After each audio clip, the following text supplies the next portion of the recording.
সামাজিক যোগাযোগ মাধ্যম ও অনলাইন প্ল্যাটফর্মে গুজব, অপতথ্য, মানহানিকর বক্তব্য এবং কৃত্রিম বুদ্ধিমত্তা এআই ব্যবহার করে তৈরি বিভ্রান্তিকর কন্টেন্টের বিস্তার রোধে সরকার সাইবার সুরক্ষা আইন সংশোধনের উদ্যোগ নিয়েছে।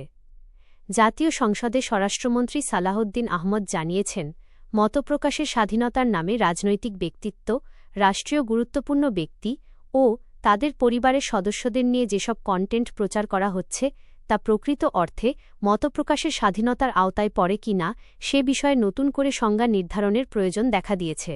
তিনি বলেন, বর্তমান ডিজিটাল বাস্তবতায় সামাজিক যোগাযোগ মাধ্যম, ভার্চুয়াল প্ল্যাটফর্ম ও অনলাইন মাধ্যমকে একত্র করে সাইবার স্পেসের একটি নতুন ও সুস্পষ্ট সংজ্ঞা তৈরি করা হচ্ছে। এ লক্ষ্যেই সাইবার সুরক্ষা আইন সংশোধনের খসড়া প্রস্তুতের কাজ শুরু হয়েছে। সংশোধিত আইনে গুজব, অপতথ্য, মানহানি এবং বিভ্রান্তিকর কন্টেন্টের আলাদা সংজ্ঞা নির্ধারণের পাশাপাশি এসব নিয়ন্ত্রণে নতুন শাস্তিমূলক বিধান যুক্ত করার পরিকল্পনা রয়েছে। মন্ত্রী আরও জানান, কৃত্রিম বুদ্ধিমত্তা ব্যবহার করে তৈরি করা আপত্তিকর ও মানহানিকর কন্টেন্টের ব্যবহার দ্রুত বাড়ছে, যা উদ্বেগের বিষয়। এ পরিস্থিতি মোকাবিলায় আন্তর্জাতিক প্রযুক্তি প্ল্যাটফর্মগুলোর সঙ্গে সমন্বয় বাড়ানো এবং ক্ষতিকর কন্টেন্ট দ্রুত অপসারণ নিশ্চিত করার জন্য নতুন বিধান আনা হবে। তিনি উল্লেখ করেন, বর্তমানে অনেক ক্ষেত্রে অভিযোগ করার পরও কন্টেন্ট অপসারণে দেরি হয় বা ব্যবস্থা নেওয়া হয় না। তাই নির্দিষ্ট সময়সীমার মধ্যে কন্টেন্ট অপসারণ বাধ্যতামূলক করার বিষয়টি আইনে যুক্ত করা হচ্ছে।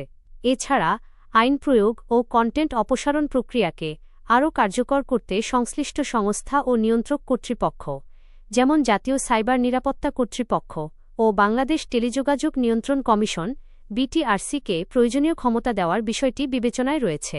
মন্ত্রী আরও জানান, অনলাইন জুয়া ও বেটিং নিয়ন্ত্রণে 1867 সালের পুরনো আইন আধুনিকায়নের উদ্যোগ নেওয়া হয়েছে, যা চলতি অধিবেশনেই সংসদে উত্থাপন করা হতে পারে।